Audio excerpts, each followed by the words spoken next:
नमस्कार दोस्तों, आप सभी लोगों का एक नई वीडियो में हार्दिक स्वागत है। आज की वीडियो में हम लेकर आए हैं अनुपात और समानुपात का ये टाइप तीसरा है। और आप लोगों को बता दें, यहाँ पर प्रश्न देखेंगे, यहाँ पर सीधी सीधी संख्या जैसा कि पार्ट 2 में था उस तरीके से प्रश्न नहीं है, उनसे कुछ हटके हैं।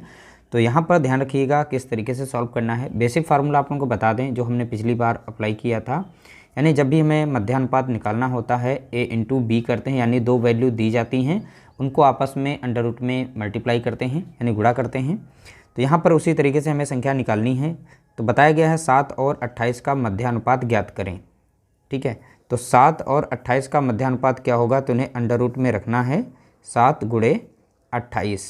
अब यहाँ पर ये देखना है कि जैसे कि 28 है यहाँ पर, तो 28 को दो हिस्सों में तोड़ना है और एक हिस्सा जैसे कि यहाँ पे 7 है तो इसका पेयर बन जाए।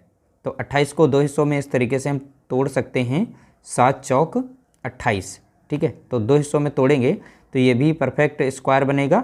और 7 और 7 को अगर हम आपस में मल्टीप्लाई कर दें, 7 सती 49, तो 49 जो आएगा वो भी परफेक्ट स्क्वायर होगा। उसका रूट हम बाहर निकालते हैं।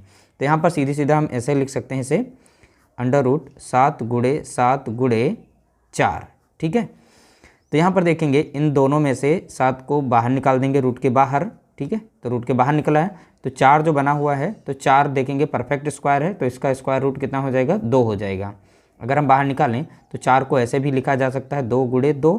तो इन 2 कितनी बार है, 2 बार, तो 1 2 हम बाहर निकाल देंगे, यानी ये परफेक्ट हमारा स्क्वायर है। तो स्क्वायर रूट इसका हम एक बाहर निकाल सकते हैं, इसलिए 7 गुणे 2 हो जाएगा। तो 7 दूनी कितना हो जाएगा, 14 हो जाएगा। तो राइट आंसर कितना निकल के आ गया, 14। ठीक है, तो देखिए हमें परफेक्ट स्क्वायर बनाना था। 7 सती 49, तो 49 वो हमारा पूरा नंबर था। ठीक है, स्क्वायर।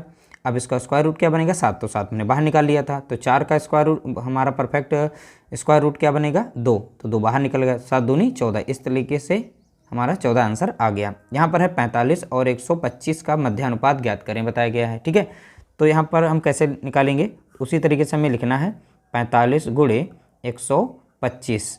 हमें दो हिस्सों में इन दोनों नंबर्स को तोड़ना है। तो यहाँ पर इसे तोड़ सकते हैं 9 पचे 45, यानी 9 गुणे 5 लिख सकते हैं। इस 25 को हम ऐसे भी तोड़ सकते हैं, यानी ये जो 125 है तो 5 का क्यूब दिया गया है, यानी 5 का घन है, तो यानी 5 गुणे 5 गुणे 5। ठीक है, तो इस तरीके से हम यहाँ पर 125 को तोड़ कर लिख देंगे, ये वाला नंबर रख देंगे 5 गुणे 5। ठीक है, तो 5 गुणे 5 गुणे 5। ठीक है, इस तरीके से आ गया। तो यहाँ पर पेयर देख सकते हैं कि ये बन गया 5 का, एक ये बन गया। तो ये 9 जो यहाँ पर है परफेक्ट स्क्वायर है, तो इसका स्क्वायर रूट 9 का कितना निकलेगा, 3 निकल आएगा। अब इन दोनों में से 5 में से एक 5 बाहर ले लेंगे, इन दोनों में से एक 5 हम बाहर निकाल लाएंगे। तो इस तरीके से हमारा ब्रैकेट अंडर रूट सॉल्व हो गया।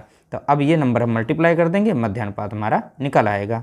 अब यहाँ पर 3 गुणे 3 पचे 15, 15 पचे 75। तो इस तरीके से राइट आंसर क्या निकल के आ जाएगा, 75 आ जाएगा। ठीक है, तो बहुत ही सिंपल सा ये क्वेश्चन था, बस हमें इन नंबर्स को तोड़ना आना चाहिए और पेयर बनाकर हम परफेक्ट स्क्वायर उसका स्क्वायर रूट बाहर निकाल लेंगे। इस तरीके से हमारा रूट जो है कैंसिल हो जाएगा और फाइनली हम उन्हें मल्टीप्लाई करके अपना आंसर निकाल सकते हैं। बहुत ही सिंपल से क्वेश्चन थे, बस हमें नंबर्स को तोड़ना आना चाहिए।